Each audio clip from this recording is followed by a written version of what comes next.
We're 8 miles from the centre of Budapest. Breezy conditions, warm temperatures, but no immediate sign of rain for qualifying for tomorrow's Hungarian Grand Prix. In the commentary box, we welcome former world champion Damon Hill, who's alongside James Allen.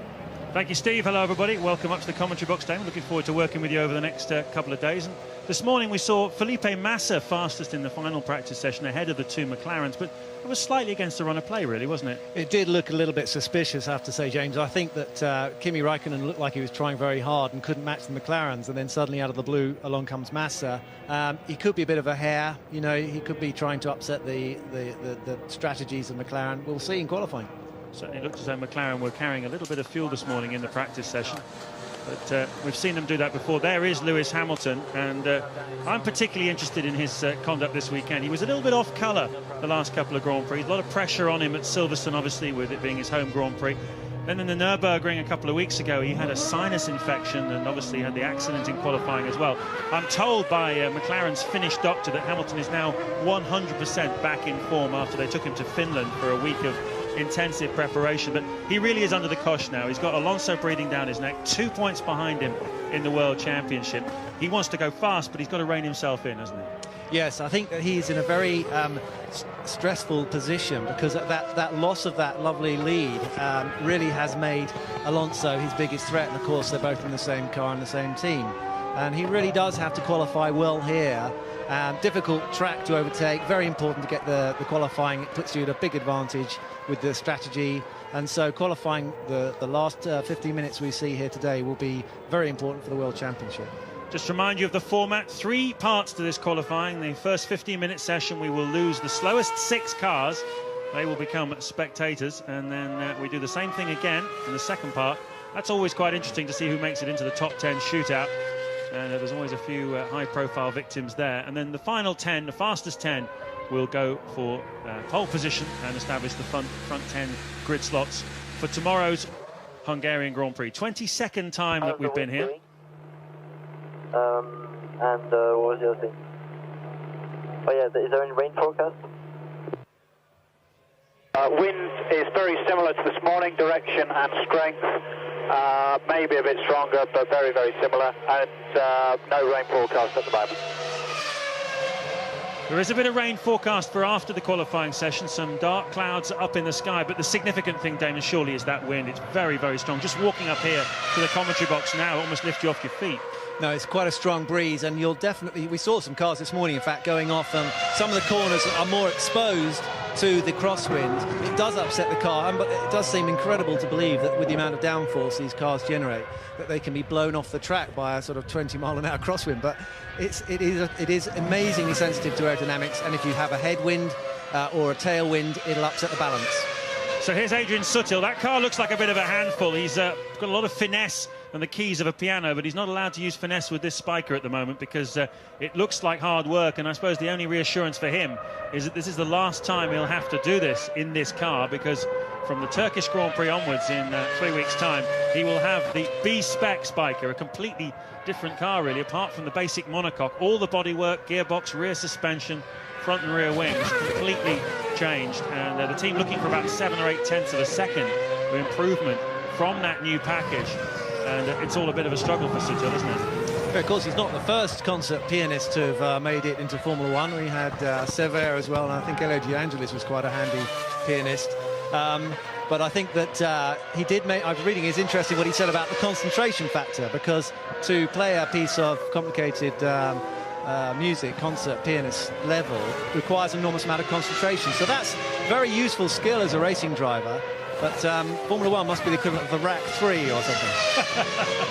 Yes, and driving that car is rather like playing the Arctic Monkeys rather than the Gershwin, I think. Anyway, Sato currently fastest, a 1:22.4 ahead of Liuzzi, 1:23.5. So the times at the moment quite a bit slower than they were this morning. Tonio Liuzzi did a 21.9, but we've often seen Toro Rosso failing to convert their morning practice times into qualifying performance. We're focusing, though, on Alex Wurz in the Williams. A lot of head action, a lot of steering wheel action as well, an awful lot of energy going on in that car.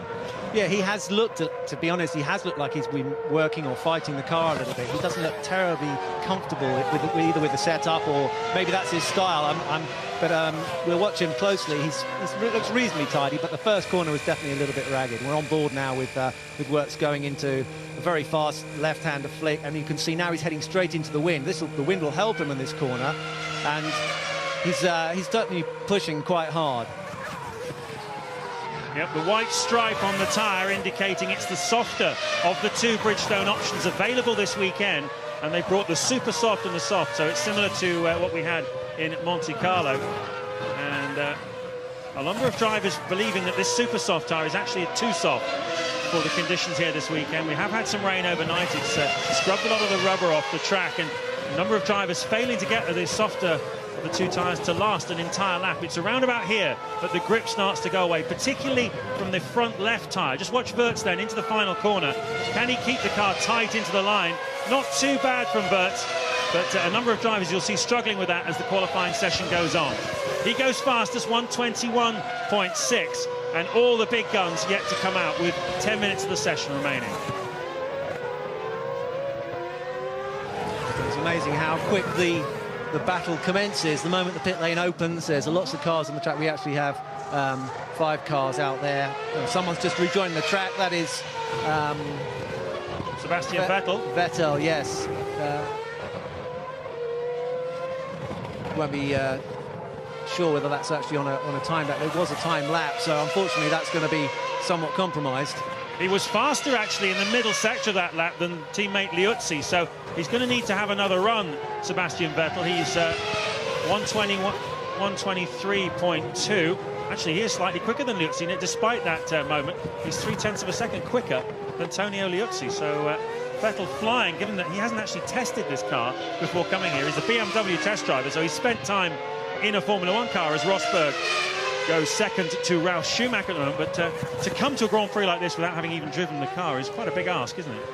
That is a big one, and we're on board now with Vettel going into turn 1. You can see fighting away there, and actually I'm not sure that was turn 1, but certainly you can see that the runoff here is actually, and that's the corner I was referring to earlier about with the crosswind. It's actually is having an effect, but he can actually recover quite easily because there's no grass on the exit of the road. You can actually go over that curb and it's still tarmac. So in actual fact, he may have actually found some time going a bit wide. So many cars have been off. I'm not surprised that the runoff area is clean now. Webber having a bit of a fight here off the back of his podium finish at the Nürburgring a couple of weeks ago. A lot of confidence flowing through the Red Bull Racing team now. 10 points they scored in that Grand Prix, their biggest ever haul in Formula 1. Webber is 4/100th of a second slower at the moment than the fastest man out there, Heikki Kovalainen, in the Renault. Still no sign of the big guns. Hamilton has gone out on track and is on an out lap. Massa has just gone out as well. Alonso and Raikkonen watching this as you on the television screens as Webber goes on the attack. Coming up to some traffic, it's going to be a problem here. A number of drivers are going to have to be very gentle on their out lap with this super soft tyre, and you can see how much trouble Webber's having to get the car into turn 13. Very determined style, though. I have to say, unlike looking at Wirtz, Webber here looks like he's pushing the car without being too ragged, and a good 4th place time there. I think that we'll see whether they can do better than that. Hamilton's the fastest man out there at the moment in Sector 1 as we take a look at a replay of Jarno Trulli coming up behind one of the spikers, I believe that is, and not at all happy. Trulli currently 5th fastest on a 1:21.4. Should be enough to see him through, although he's only a 1/10 of a second quicker than the Super Aguri of Anthony Davidson, who was very fast this morning and looks as though he's carrying that form through. Hamilton, though, fastest of anybody in Sectors 1 and 2, and he's about to lower the bar by quite some margin here. Yeah, definitely. You can see he's using loads of runoff there. I mean, as I said earlier, I think some of the runoff there could give you a bit of time, the way things are going. So many cars have been wide. He's very neat round the last corner, turn 14. Not too much on the exit. Tidy lap. 1:19.5, the fastest lap we have seen so far this weekend. And Hamilton throws the gauntlet down, not only to the Ferraris, but to his teammate, Fernando Alonso, who was swaggering after a very strong performance yesterday in free practice and a wonderful performance, of course, at the Nürburgring.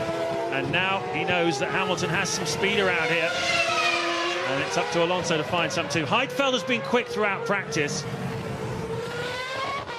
That's a message, James, isn't it? Definitely. You know, Lewis is not. He's not going to just wait and see what Alonso does. He's out there. He's putting down his marker. Fantastic lap.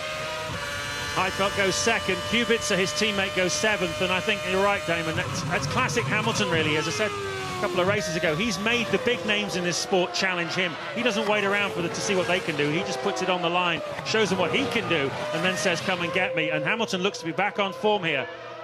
And Massa just diving around Hamilton as he's in lap. Hopefully that won't have cost Massa too much time. Certainly looks like Hamilton got out of his way. Ted Kravitz, what have you got? Well, that's interesting, isn't it? The way that Felipe Massa and indeed Fernando Alonso are on the softer tyre. So I think that means that, well, it's very close between the two tyres anyway, James, but that means that this is their non-favoured tyre. It's completely turned over to what it normally is.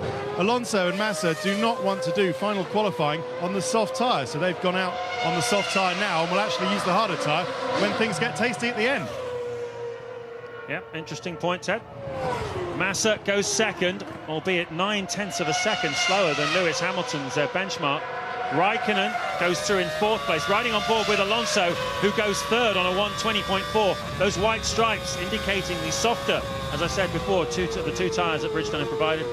That's what Ted was referring to. So clearly Alonso not particularly happy with the super soft tyre here. Doesn't believe it's the better tyre for the weekend. And in fact, this morning in the free practice session, he set his best time on the harder tyre.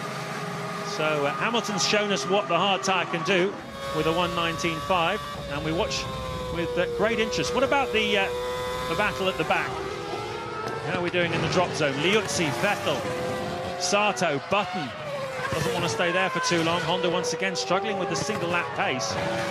And Sutil and Yamamoto coming in to fill that spiker seat for the rest of the season. Some pressure then on the Hondas.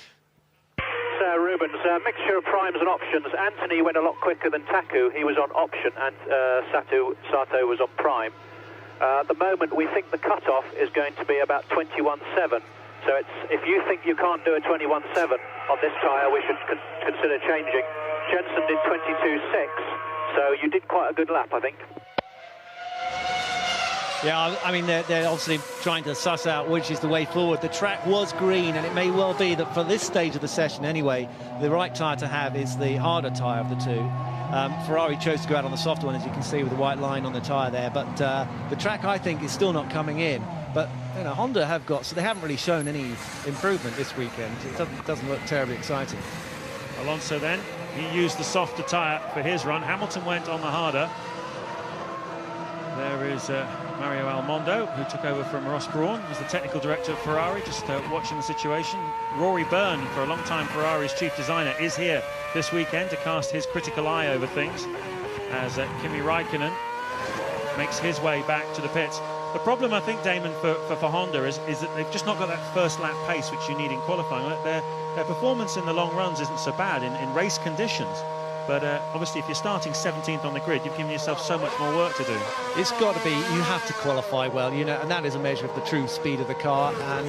And you know, you can do all the endurance testing you like, but ultimately, if you haven't got a quick car, then your strategy is pointless.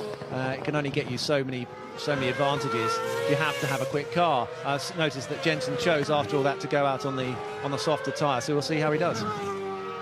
Couple of interesting teammate comparisons at the moment. It looks as though Kovalainen has the upper hand over teammate Fisichella as things stand. Kovalainen 6th, Fisichella 14th. And it's a similar story at BMW between Heidfeld and Kubica. Heidfeld 5th at the moment, Kubica down in 11th. Let's get some news from Ted Kravitz. Just on Honda, Damon, both Hondas went out on the soft tyre. They chose that one eventually, but it's really just the lack of downforce on that car. Just makes it slide more and makes the tyres drain quicker and makes them drain for longer. It's a vicious circle, really. The biggest problem they've got is the rear tyres losing grip, and that's helped a bit by this new front wing they've got here this weekend. But Ruben's saying, really, to fix that, they need a whole new car. Here's Yamamoto, and the last thing he really wanted to see on a hot lap, the one that will define whether or not he makes any further progress this weekend on the grid, is an outlap from a Renault. Yeah, it is frustrating when you've got a car in front, because nobody wants to go offline and get the grub on their nice tyres they're going to use for a qualifying lap. And you can get, even though there might appear to be quite a big gap between the Renault and the Spiker, that will be enough to upset the aerodynamics on the Spiker. There is Markus Winkelhock, who made a pretty dramatic debut at the Nürburgring, leading the race by 33 seconds in the early stages, when starting the race on wet tyres, of course, when everyone else was on slicks. Here's the man that's replacing him for the rest of the season, Yamamoto. He's started this year off in GP2 racing with the BCN team. Not made much of an impression there. Of course, he raced last year for Super Aguri. They decided to replace him with Anthony Davidson. But he came along with a sponsorship budget, which is what Spiker were looking for through to the end of the year. And he's in the seat. Christian Klein tried to get it, the Honda test driver, but he was not able to come up with the funds, and that's not very helpful. Fisichella completely blocking Yamamoto there in the final corner. Well, that lap was pretty much compromised.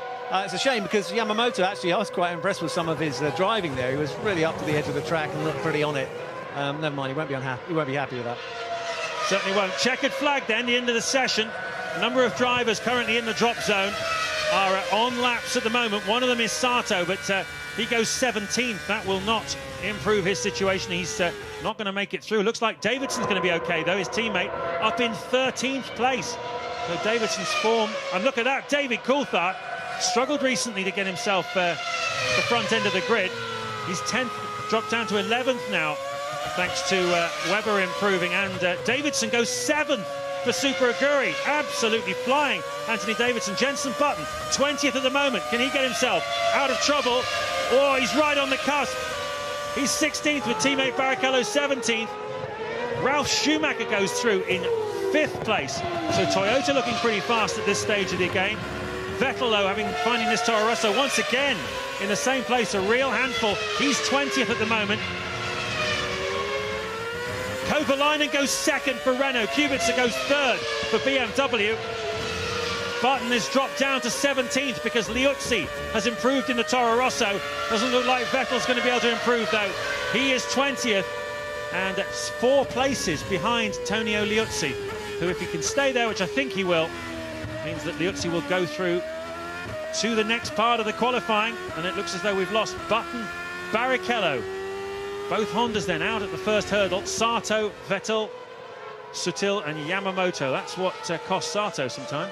Yeah, that's certainly not going to be able to get away with that one. As you can see, there's only grass and not tarmac. Some of the corners here you can run wide and end up on tarmac. He did well to hold it, though. I was quite impressed with that. So Button, Barrichello, Sato, Vettel, Sutil and Yamamoto are out. The second part of qualifying coming right up.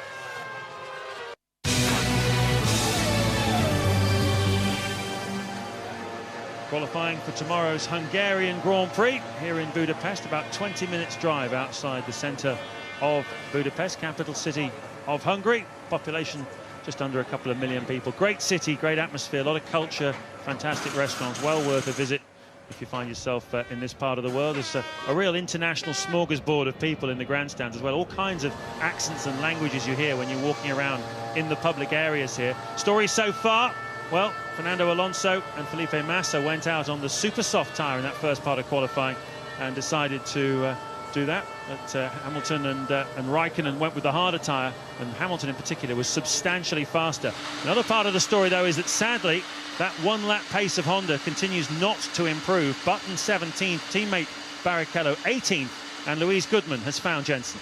Jenson, downforce is everything at this tight, twisty track, and you just don't have enough here, do you?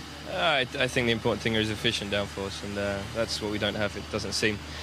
The frustrating thing is the first corner compared to this morning, I'm losing 2 tenths, and I don't know why. You know, braking in the right place, and I'm losing 2 tenths there, which is massive. Apart from that, the car felt okay, and that's the biggest issue. You know, the car feels okay. There's not a major issue with it. But I think it's, it could be lack of downforce, it could be lack of efficient downforce, and that might be the issue. Because when you have a car that feels reasonably good, you don't expect to be 17th. You obviously had that very memorable victory here in the rain last year. You're going to be praying for a bit of that worse weather tomorrow. Yeah, it was supposed to rain today as well, so our luck isn't in at the moment. But we'll be praying, running around in circles, doing rain dances this evening. because apart, you know, if it's dry, it's going to be a very tough race. You can't overtake here. We're not quick enough to overtake anyway, so it's all down to the pit stops. Cheers, gents. Well, very despondent Jensen there. I have to say he's too loyal to say anything negative about his team, but he won't. I'll say something for him. You know, they're wasting his talent. The guy can win races. He's a fast driver, and there he is. Really, he's got a whole career ahead of him, sort of being dripping through his fingers as the time goes by, and it's a real sad thing to see. I would love to see Jensen in a competitive car. Yeah, I think a lot of people agree with that. 27 years old now. You still think of Jensen as being young, but he's been around a long time. And 27, he's hitting his peak really as a Grand Prix driver. Yeah, I think he would be a real asset to a front-running team, and Honda aren't at the moment. Well, one man who certainly got on with it in that first part of qualifying was Lewis Hamilton, a 1 minute 19.5 by some margin, the fastest lap we've seen so far. And I was mentioning just before we had that interview with Jensen that he chose to run the harder tyre. It's quite an interesting picture at the moment, isn't it, Damon? It's normally in qualifying on a single lap, the softer of the two tyres is the one to go for, but the pitch at the moment is that the harder tyre is the one to choose. And do you see the track evolving and that choice changing over the next 40 minutes or so? Absolutely. The track will come in with intense use, and I'm not giving away trade secrets, I don't think, anymore, but you know, the last few minutes, that track will become cleaner and better and kinder to the tyres, and an optimum track for the soft rubber. I wouldn't be surprised to see everyone saving it to the very last moment they can. Well, one man who has made it through is Anthony Davidson. There he is. Tremendous lap from him in the first part of qualifying. Get himself out of the danger zone, and we'll see how far he can progress.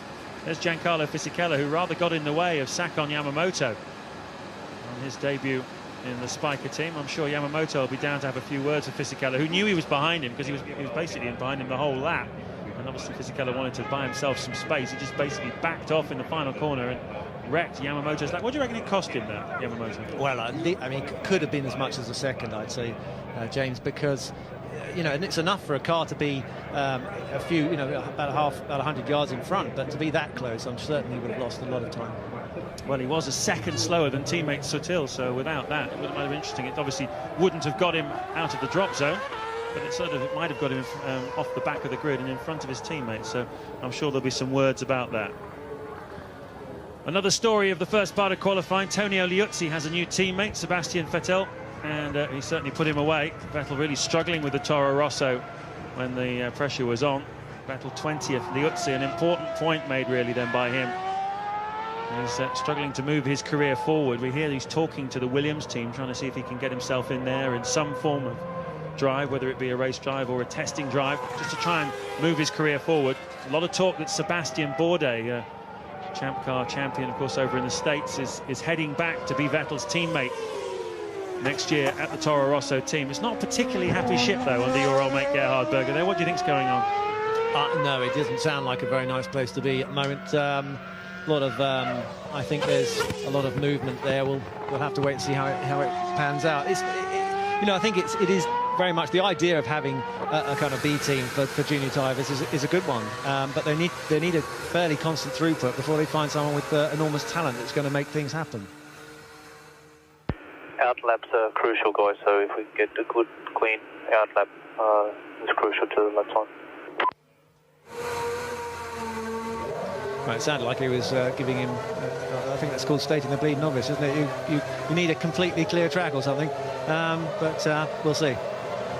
Yeah, he wanted a nice clean outlap. Obviously, they're not pushing this the soft of the two tyres too hard on the outlap, because if you do, you might take too much out of the front left and it won't hold on through the final couple of corners, which we saw a lot this morning. But as Damon was saying a moment ago, at every lap that these cars turn, more and more rubber goes down on the track, and it will start to move more and more towards the super soft tyre, which Wirtz is on at the moment and on a hot lap.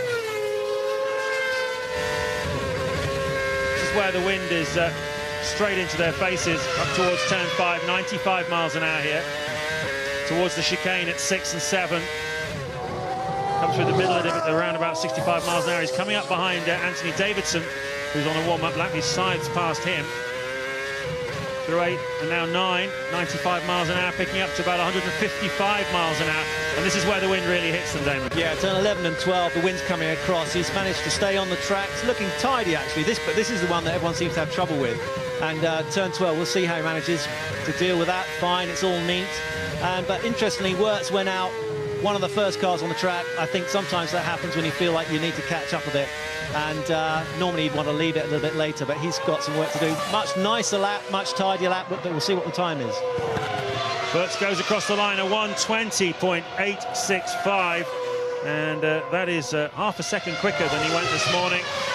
And he's beginning to get his qualifying performances together, Alex Wirtz. He had a difficult time so far in his career up against teammate Rosberg. It's 9-1 at the moment to Rosberg in qualifying. Let's get some more news from Ted. An interesting difference in the setups down at Williams, though, James. Alex Wirtz clearly feeling that the soft tyre is the one that he wants to qualify on, try to get himself into the next stage of qualifying. But Nico Rosberg has just gone out on the hard tyre. He seems to prefer that. He says it just feels that it suits his driving style more, and he's going to get the best out of that, and that offers him the best chance to get into the final period of qualifying. But I guess you can, Damon, you can have those splits, driving styles changes within a team. I mean, you and Villeneuve are quite different in the Williams, weren't you? We're quite different in a lot of ways, actually, I'd have to say. But certainly with tyres, one of the problems is a softer tyre, although it gives you more grip, it can also sometimes give you less stability. And it takes, to be very, very kind to that tyre, and it needs to be able to get a setup that works on it. And a harder tyre can sometimes feel more positive. And on a slippery track, that can sometimes give you a better, more confidence in the car, and you can get a better time that way. But this is Anthony Davidson. I have to say, I'm very, very impressed with Anthony Davidson this weekend. He's looking like he's charging and he's quick, and just finishing his lap, we'll see where that puts him. Yeah, across the line he goes, second at the moment, but only 3 people have set a competitive time, a 1:21.1 for Anthony Davidson. It's the rear pit light on the back of one of the BMW cars. It's Robert Kubica, who was absolutely stunning in the first part of qualifying. He's really starting to show his quality as well. Trulli goes across the line, 1:19.9 for him. Always very, very quick on the single lap. Hamilton's going quickly as well, fastest of anybody so far in Sector 1. And Lewis really is putting the hammer down. This time he's switched and he's onto the softer tyre, though. Yeah, I might be wrong, but I thought he was on the softer tyres originally this morning. But look at that, 6/10 up. But that's a very tidy little exit on that corner. It doesn't look like he's pushing too hard, but I think as the track cleans up, you'll see drivers starting to slide less and be a little bit more. You can see the oversteer though as he turned into the last corner, and that's where you do get a tailwind. You'd expect to see that if he's on the limit. Hamilton goes fastest, 1:19.301. That should be more than enough to get him through into the final part of qualifying. I don't think he'll do another run. Raikkonen goes third, 1:20.1. So again, a margin of 0.8 of a second between the McLaren and the Ferrari. This time, both of them using the same tyre. Massa having a huge armful of oversteer there in the final corner. Ferrari is not working all that brilliantly at the moment, is it? No, they look like they are struggling. I did say that perhaps with the longer car that they have, the Ferraris reputedly have, that might not suit them on this circuit. A more nimble car, the one that can get round these long corners like the McLaren perhaps is better as we go to Alonso. I think Massa, though, is going to do a 2-lap run, so we'll see what he gets out of the second lap here. But 11th fastest is not at all what you'd expect from a Ferrari. Must have had some kind of problem, maybe with some traffic out there. Here he goes again then. Let's ride on board with him and see how this Ferrari's performing. Well, again, he's had a little bit of traffic, but that shouldn't have cost him too much time. Using a lot of curbs. You have to use some curb. There's time in them, but definitely you can't get up them too far. It looks like he's working reasonably hard. Press the button there on the steering wheel. I don't know what that does. Maybe he's on the... He's coming off the throttle there quite a bit in the middle of the corner, but also he's experimenting here on a 2-lap run on the harder tyre, isn't he? So it's clear that no one's quite sure exactly what the best way to play this is. Is it hard tyres? Is it soft tyres? Is it a 2-lap run on hards? Massa's taken some information out of that, and he didn't set personal bests in either the first or second sectors there on the second lap, so it doesn't look as though that's the quicker option. Sebastian Vettel is out of the running here. He's 20th on the grid for his second Grand Prix start for Toro Rosso.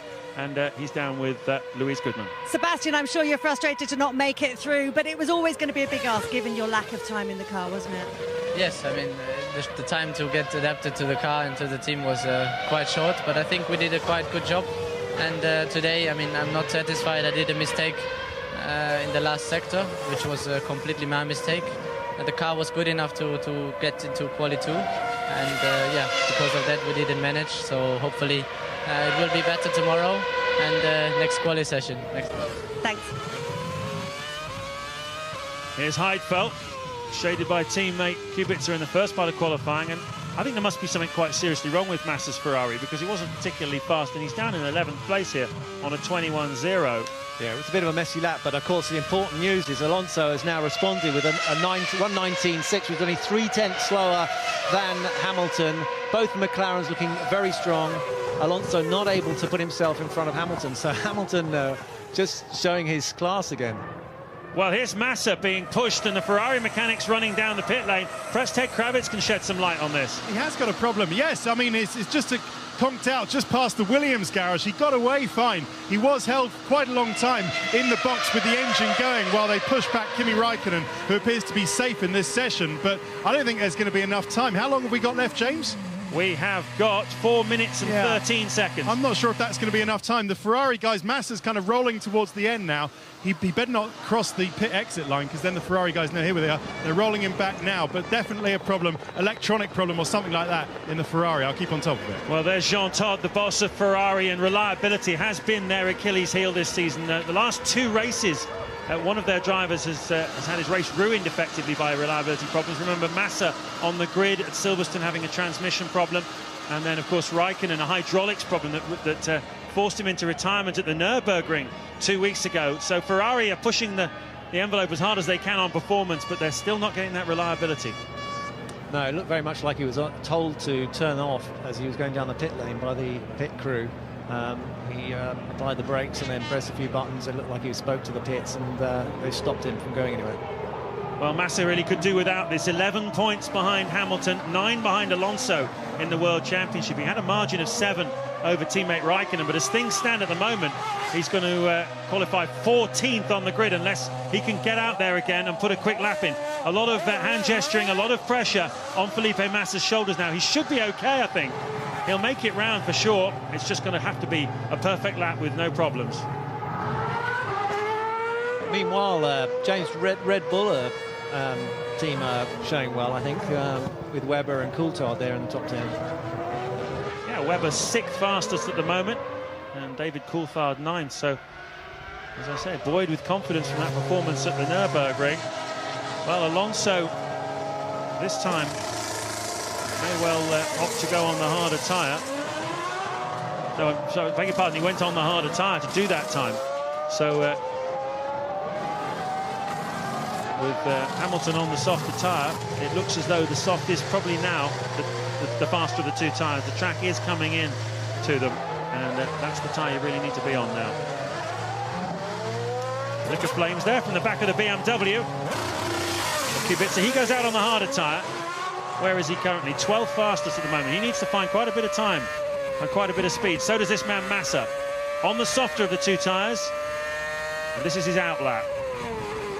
Yeah, he's going to be cutting it very fine to cross the line. I think he'll make it, but no, this shot here of flames leaping out of the exhaust pipe, nothing to be alarmed about. Quite normal, and it looks good. Don't panic, Mr. Mannering. So the 4 fastest men are not going out again. Hamilton, Alonso, Trulli and Raikkonen confident that they've done enough to get themselves through to the top 10 shootout. Everybody else is on track, including Massa, and let's hear again from Ted Kravitz. Yeah, it was a small panic in the Ferrari garage. A guy came out with new tyres and then promptly spilled them all in the pit lane by mistake. A very embarrassed mechanic. But what they did was plugged in the main battery and the little connector which the umbilical cord links the car to the computers. Must have done some kind of reset and then fired up Felipe Massa, and the engine sounded fine, and he went down the pit lane for another run. Well, he may have done that okay, but he's having some problems here, isn't he, Damon?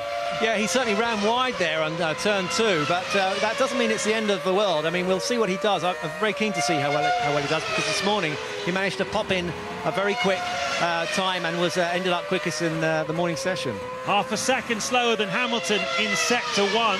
Massa And he's outside. He was outside the top 10 on target for after the first sector. Where is he now? He's just missing the Still apex. outside, 9/1000ths outside. Now you can tell he's nowhere near the apex of the corners, and he's clearly having trouble with it. It looks like the front end of the car is just washing out too much. Well, he's lost another half a second to Hamilton in the middle sector as well, so this Ferrari is not working for Massa. He's having to get right off the throttle in the final corner. It's going to be touch and go here between him and Davidson, who makes it into the top 10. Massa 10th at the moment. Is he? No, where does he end up? 14th. 14th Massa, a 1:21.0. Here's Anthony Davidson on 21.1 for him last time round. Just behind him on the racetrack. Can he get himself up into the top 10? He's going to need to find a lot. I think it's unlikely, but let's wait and see. No, misses out by 4/10. So, Davidson didn't make it through. Massa did make it through and has the option, but he's not taken it. His first sector on this lap is very slow. So Massa has missed the cut for the top 10 in the Ferrari. Big drama down there in the Ferrari team. Kovalainen as well, not performing as well as Fisichella, who is 9th quickest. Kovalainen 11th, outside the top 10. Kubica as well in the BMW is having some problems. Can he lift himself up? Where is Robert Kubica? Coming through to complete his lap. He's 12th at the moment. There he is. It's going to be touch and go this. He moves up to 10th. Robert Kubica squeaks in. Is anybody going to take that away from him? I don't think so. Doesn't look like anybody else is on a quick lap. So Coulthard misses the cut. Kovalainen, amazingly, after a very strong performance in the first qualifying, has missed the cut. Wirtz, Massa, of course, the big dramatic scalp to fall here at this point. Davidson and Liuzzi. And, well, we'll wait to find out what's wrong with this Ferrari, but clearly something is. Oh, I think we should say a quick word for Fisichella there, James, because we were talking about him earlier and how, you know, what a talent he is and how long he's been in Formula One, and he's only just coming into his prime again, I think. He's 33. There you go. There's hope for you yet. So we've lost David Coulthard, Heikki Kovalainen, Alex Wirtz, Felipe Massa, Anthony Davidson, Antonio Liuzzi, and the pole position shootout between Lewis Hamilton and Fernando Alonso, and possibly Kimi Raikkonen, is coming up next.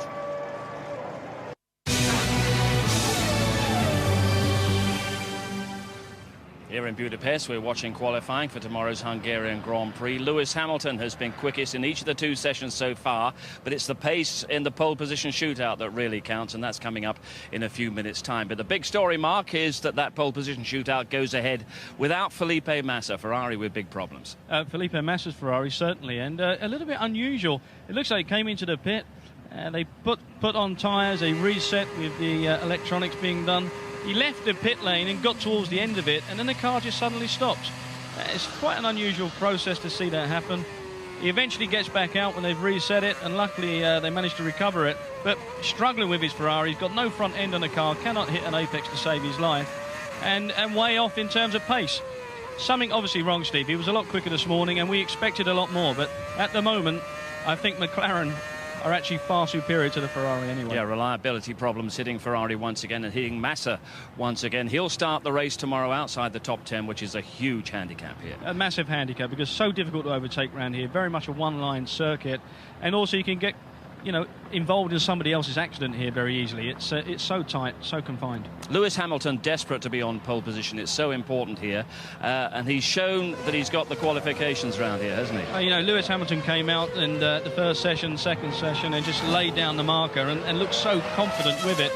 And the car looks superior to everything. I mean, Alonso and Lewis here, the McLaren's working so well around here, and I think it's going to be difficult for anybody to beat that. But let's see who does come out on top, Lewis or Fernando Alonso. Hamilton has been quickest on both the softer tyre and the harder compound as well. The track is changing. What is exactly meant by that, and what do you reckon will be the right tyre choice in this shootout? Well, I mean, track changing, just a matter of more grip getting produced, more rubber being laid down, and something that Damon related to in the commentary there. When you get a soft tyre, yes, you get grip, but often is the case that you will get a stability problem with your car and you don't have a balance. So sometimes the guys will go for the slightly less grip tyre, but it gives you balance in the car, and that gives confidence, and you can get a nice tidy lap put together from that. David Coulthard, we see there, he misses out on the pole position shootout. Big disappointment once again for Honda. Both Hondas failing to come through the first session.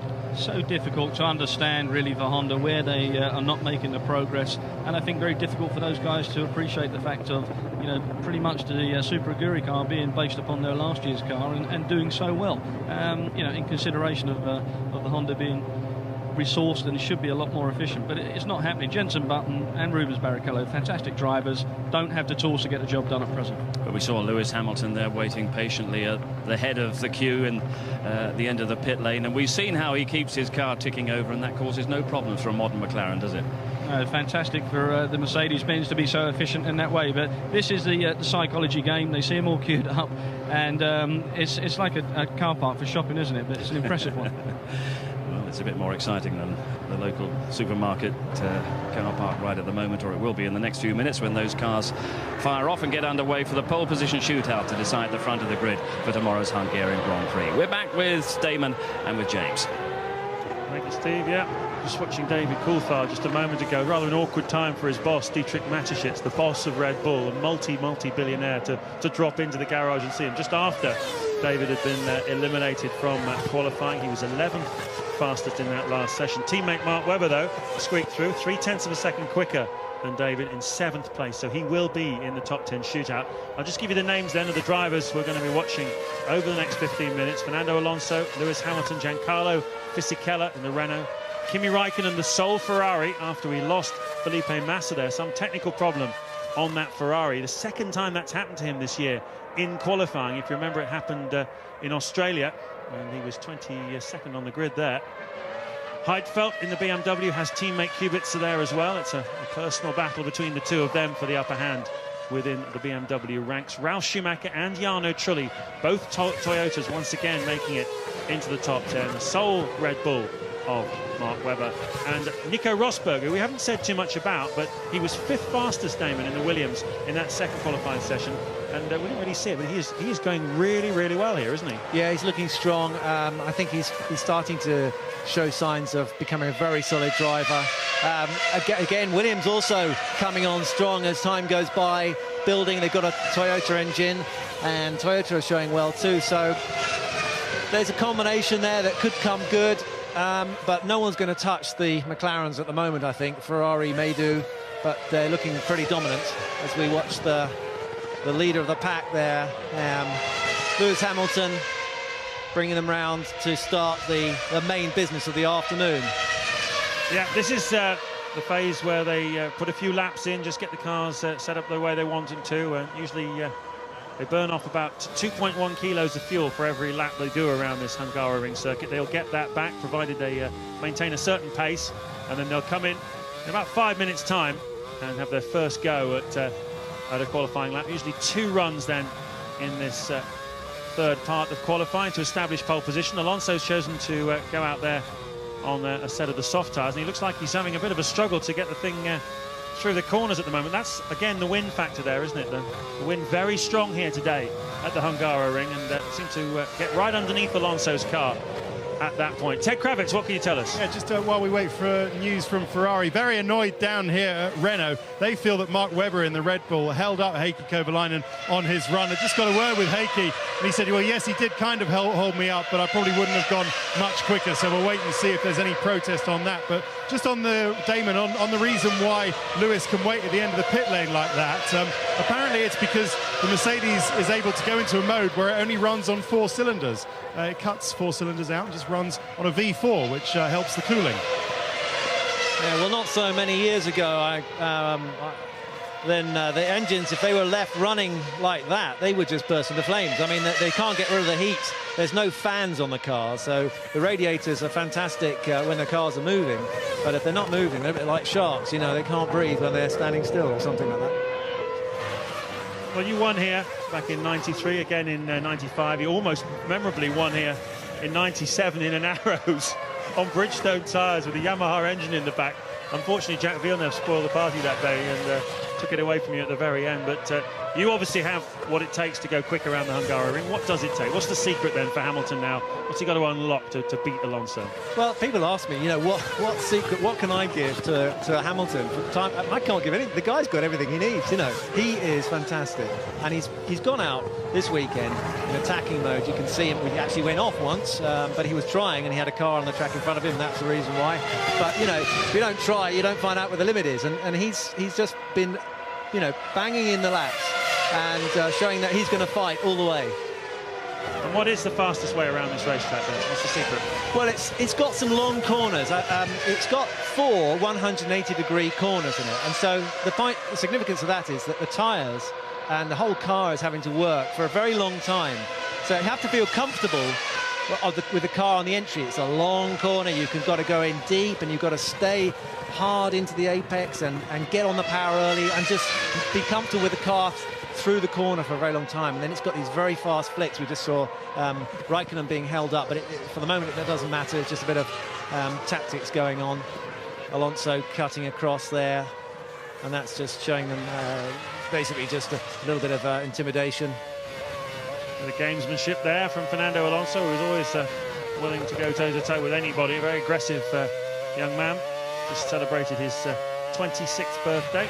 Fernando Alonso, it's amazing he's only 26. It seems like he's been around such a long time. 18 Grand Prix victories, 2 World Championships, and still only just turned 26. As Jarno Trulli in the Toyota, once again getting themselves up into the top 10. A little bit more optimism starting to flow around Toyota now. They don't have what it takes to challenge regularly for podiums, but they do seem to have some fundamental speed they're unlocking in this car now and regularly getting themselves into this position.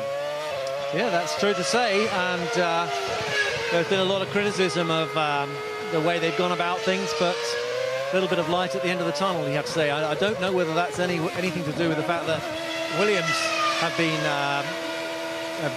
granted a Toyota engine. It's nothing. There's nothing like giving your engine to someone else to make you realise that perhaps it's something to do with the chassis. So a bit of competition is always a good thing for delivering performance. Trulli then going to go out for his first run on the harder tyre. Watch out for the tyres. The ones with the white stripe on them are the softer of the 2 compounds. The ones without the white stripe, the harder ones. And both Toyotas going that route at the moment. 8.5 minutes of the session remaining. We saw David Coulthard there, eliminated in the second part of qualifying. Louise Goodman has caught up with him. Well, David, you qualified 30th here in the last couple of years, so a step in the right direction, but 11th is still a bit unlucky, isn't it? Yeah, it's very close, obviously, to going through, but comparison to my morning session where every tyre I was putting on was graining, I actually think this was a step forward. So yeah, we've got the free choice of fuel, and I'm at the moment on the clean side of the grid. But someone mentioned that Fisichella's may have a penalty, but I don't know what that can be for. Thank you. Okay, thanks.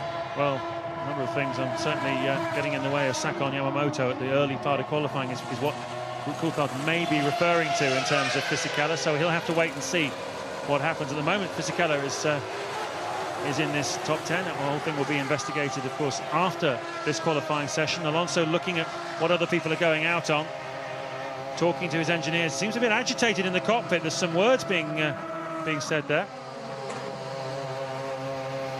Yeah, there's definitely a dialogue, and he's pointing now. I don't know what's going on. That's another good reason to have a car that can tick over for a long time. Now they're just waiting. I think maybe he wants to get a clear lap, or he wants to save a bit of time before he goes. Some sort of tactic or technical problem. We'll find out. We're just waiting to see. Yes, it's a long hold, this, isn't it? Everybody else has poured out. You can hear the engine. 5, 4, 3, 2. This absolutely timed down to the millisecond. Oh, except in this instance, it's not. There's a problem. Oh, they've got a piece of the string from the tyre warmer caught in the wheel system there. Ted Kravitz. And that's very unlike McLaren. They're all waiting there, and it was, as you say, Fernando was just wired and he wanted to get going because Raikkonen had already gone out before on the soft tyre. Now Lewis comes in, and they were just waiting. They were trying to calm him down. No, Fernando, wait until we say. And they take off the blankets and it gets caught. But no problems with Lewis. But interestingly, on this first hot run, Lewis is on the soft tyre. Yep, and Alonso is on the hard. It's the details that count in Formula One. As you can see, that little bit of drama. That took a few seconds to clear and will not put him on the racetrack exactly where McLaren wanted him, but we will see if it costs him anything. Ralf Schumacher, meanwhile, the fastest of anybody in Sector 1 in the Toyota. Absolutely flying out there.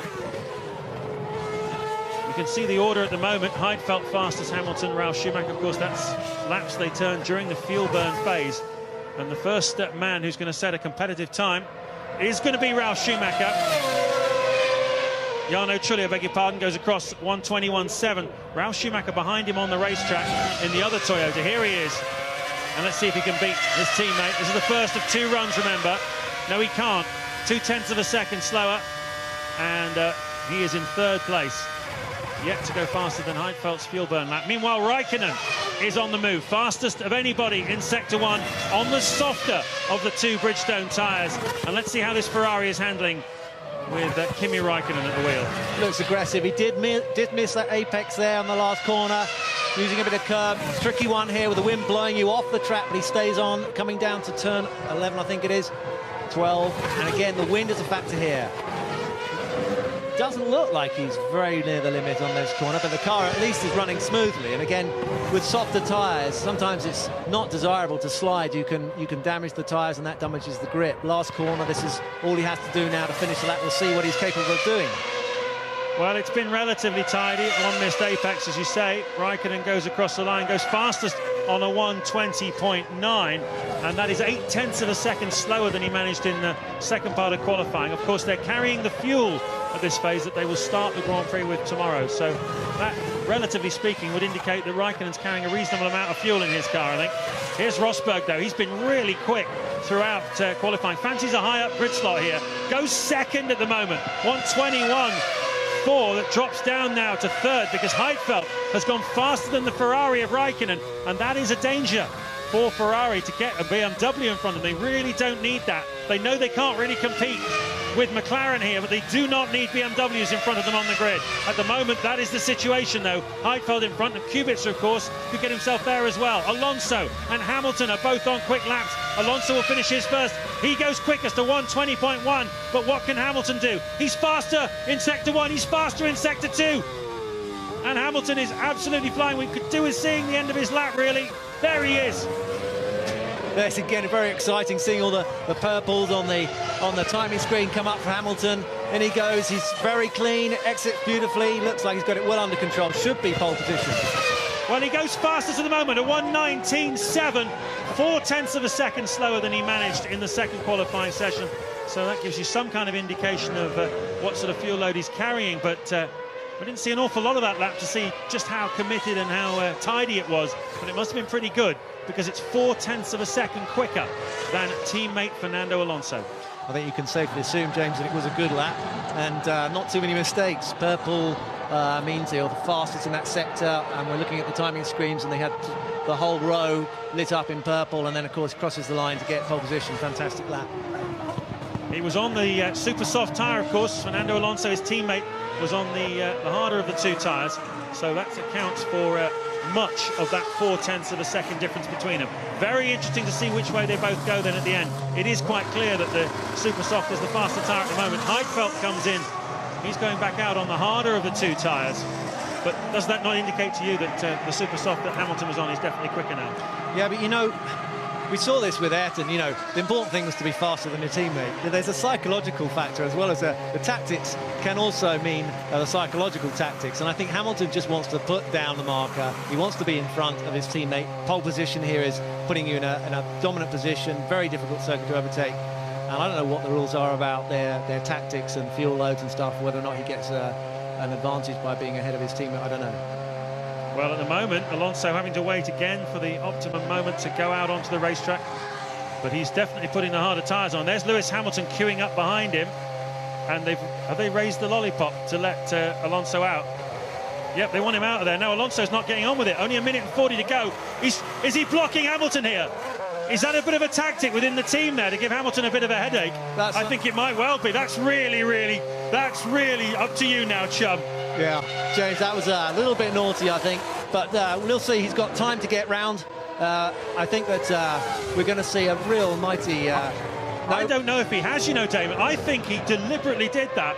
I mean, it's a big thing to say about a two-time world champion, but the lollipop was raised a good 5 seconds before Alonso drove out. He knew Hamilton was queuing behind him, and he knew how critical it was. And I think that if this happens, that as we think it might here, that Hamilton misses the chance to complete, to do a qualifying lap, I think there will be some stern words between the two of them. That is extraordinary. Bit of gamesmanship within his team by Fernando Alonso, if that is indeed what has transpired here. Meanwhile, out on track, the labours and toils of Ferrari continue. Kimi Raikkonen is faster, though, on this lap. He desperately wants to get in front of Heidfeld's BMW.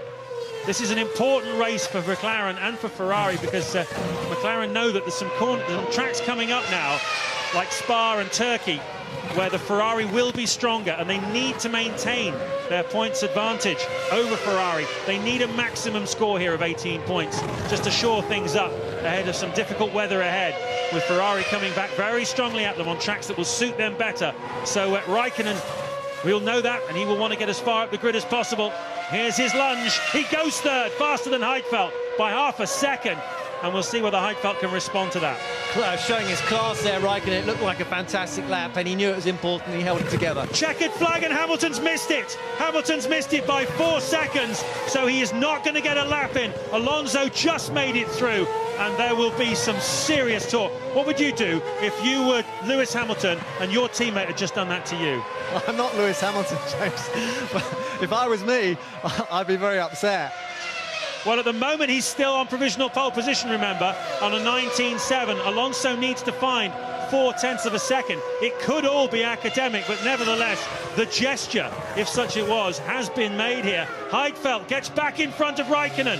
A 1:20.2 from Heidfeld gets himself back in front of the Ferrari. And here's Hamilton, not going terribly quickly, slowly making his way back to pits. Ted Kravitz, what can you tell us? Ron Dennis was out of his chair. He's absolutely furious. He normally sits there completely impassive watching the session, but as soon as Fernando Alonso just went away, while the mechanic was waving at him, the engineers were screaming down the radio, come on, get on with it, and the mechanic was waving at him. Ron Dennis, when he saw that Lewis wasn't going to make it, got out of his chair and was waving his hands around, clearly furious.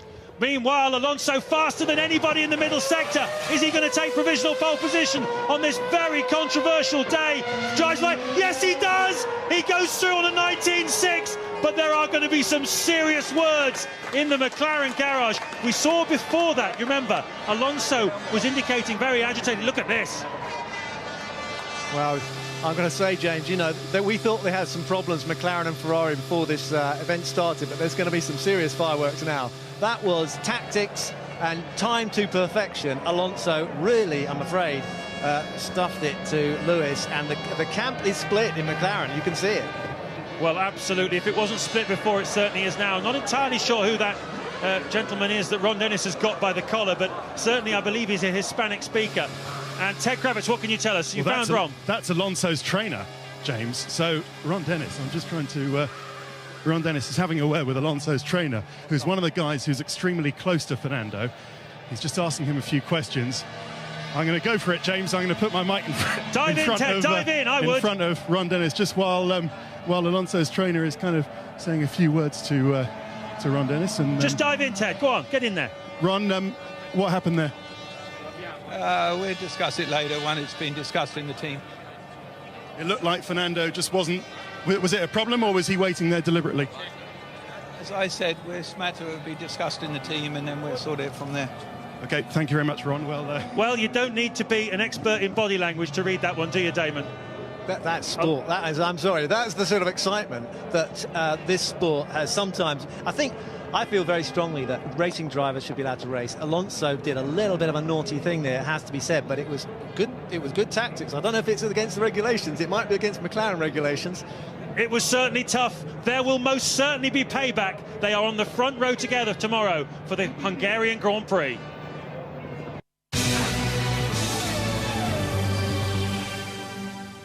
Fernando Alonso is on pole position for tomorrow's Hungarian Grand Prix, but that's only part of the story. How much did he do it at the expense of his teammate Lewis Hamilton, and how ruthless was Fernando Alonso in that pit lane this afternoon? Well, you know, if you watch what went on there, Steve, it looked like he did it on purpose. We'll have to wait and see. It looks like the lollipop came up. Some 10 seconds went by, and Alonso didn't leave, and he knew, I would say, that Lewis was behind him in the pit. Because he left late, Lewis didn't actually get round in time to create his last qualifying lap. There's obviously some issues because Ron Dennis clearly looks unhappy, not prepared to make a comment. If that happened on purpose, Steve, that is a big no-no, a very unsporting situation. But we'll have to wait and see. What we did see also was that gesture from Lewis Hamilton, arm around Fernando Alonso. All seems to be well inside the McLaren camp. But behind closed doors, maybe, there might be some harsh words. Well, I think there's going to be a definite discussion. And, until we actually see the outcome of that and we get an internal communication from the team, it's difficult to actually make a comment. But if it was on purpose situation, that's a no-no in my book. OK, take us through what happened in that pole position shootout. Lewis Hamilton was brilliant, and he put himself on provisional pole. Lewis Hamilton was outstanding. Again, we've just seen him lay down a marker lap, which was, 4 tenths in front of Alonso. Again, Lewis Hamilton, fantastic performance. At this point, you see Alonso in the pit, lollipop's gone up, 10 seconds go by, and then he decides that he's going to leave. Everybody's waiting for him to leave, but he knows full well at this stage, I would say, that Lewis is behind him. Lewis comes in, gets his tyres changed. Unfortunately for Lewis Hamilton, there is not enough time to get round to start his actual qualifying lap. The upside, Lewis doesn't complete his lap. Alonso then creates another great lap to get pole position. But did he really do it in a sporting situation? I'm unsure about that. We'll have to wait and see for the team comment. But as I say, if it was done on purpose... Alonso must have known the situation, and this was the immediate anger of Ron Dennis as well. Did it cost Lewis Hamilton pole, do you feel? It would have cost Lewis pole. If you'd have gone on performance from the lap before, he was the fastest man on the circuit. Yes, Alonso got it in the end, but I'd like to have seen second set of tyres to Lewis Hamilton. Press conference might be interesting. I think they're in there and underway right now. A very different sort of qualifying session. First of all, you were on the harder tyre compared with your teammate, if you could talk about that a little bit. And also, those rather strange delays before you went out for both runs. Was that your decision or the team holding you back? Team was holding me back in this, and we tried to keep to have a little bit of space. We had the Ferrari in 2 stops in front of us, and with the prime tyre was for us the best tyre, so we used the option for Q1 and Q2, and then for Q3 we had the prime tires, and seems that the option is not working really well this weekend. So even for qualifying seems struggling a little bit to complete the lap, at least in my case. So I choose the prime tire for the afternoon. And also a bit of a delay, given the second countdown with the right front tyre warmer at the beginning of your first quick run. Yes, I think the blanket of the tyre, we had a problem, and it stayed inside the wheel, between the wheel and the car, and a little bit delayed there, but the mechanics push very hard the blanket, and I don't know if it breaks or whatever, but the car was fine. The MP422 looks very good here at the Hungarian, quick obviously on the corners, but also good in terms of top speed. Yes, absolutely. I think we've been very competitive all weekend from the first session to now qualifying. So seems that the car is performing really well here. And the last couple of Grand Prix we didn't have the opportunity to beat the Ferraris on dry conditions, on normal conditions, and here I think we have the chance. So I think we can make it tomorrow if we have a good race, and I think the performance is there. Congratulations to you. Lewis, a frustrating qualifying session, I would suggest. You seem to be very quick throughout the afternoon. Tell us about those minutes, those seconds when you were stacked up behind Fernando there. Not really much to say. I think you saw what happened. I've been very quick today, which is good. Made improvements over the weekend. The team did a fantastic job, as always, to get the car cooled down. So we were first out into Q3, and we had a very good pace. And you preferred the softer of the 2 tyres? I did, yes. Just through the obviously from testing yesterday and this morning, we obviously went in Q1 with the harder tyre, and Q2 with the softer, and that was the preferred choice. So I believe that was the best, or we believe that was the best option for us. And were you aware what was going on, for the reason for holding Fernando up there in front of you? No, I think you should ask the team that. We will indeed. Lewis, obviously an all-McLaren front row. It's going to be an interesting race tomorrow. You've had a trouble-free qualifying. How do you see your first Hungarian Grand Prix? Well, it's just good to get through. Good to be back here and back on top, and to get through qualifying. That the team have had a hard weekend, the last race, and you know, obviously they're extremely motivated for this week. And the team back at the factory have worked really hard to improve the car, and as you can see, the results are showing. So going into tomorrow's race, I feel very optimistic, and you know, I think we got a great strategy. Diplomacy is the order of the day, quite clearly at McLaren. And Lewis, despite what happened in qualifying, should feel optimistic about tomorrow. Oh, I think definitely he's still there. He's as strong as ever. But body language and the way that he's talking there, he's obviously very unhappy. And we will have to wait and see. Just have to understand whether there is a team communication, and they explain to us what did happen in the pit lane. Tight circuit, an all-McLaren front row. Is it going to be a little bit like Monaco was a couple of months ago? It's going to be a tough race, and it's all going to be about turn one and who wins the battle into turn one, because if you get out in front on this circuit, one line, difficult to overtake, you've got every chance of winning this Grand Prix. We've got fireworks for tomorrow afternoon, I know that, and it's between two teammates. OK, it's going to be very interesting indeed. Our live coverage of this Hungarian Grand Prix and our build-up to the start of the race, that's all underway at midday tomorrow. We aim to be talking to Lewis Hamilton, also to Jenson Button during the course of the build-up, and taking you through all the prospects ahead of the race. And motorsport later in the afternoon, the World Rally Championship round from Finland. That's at 6 o'clock on ITV4. But this Hungarian Grand Prix tomorrow, is it Lewis Hamilton back on form after a difficult couple of races? He's on the front row, but clearly battle is joined with his teammate Fernando Alonso. Stand by for fireworks, maybe McLaren fireworks tomorrow afternoon.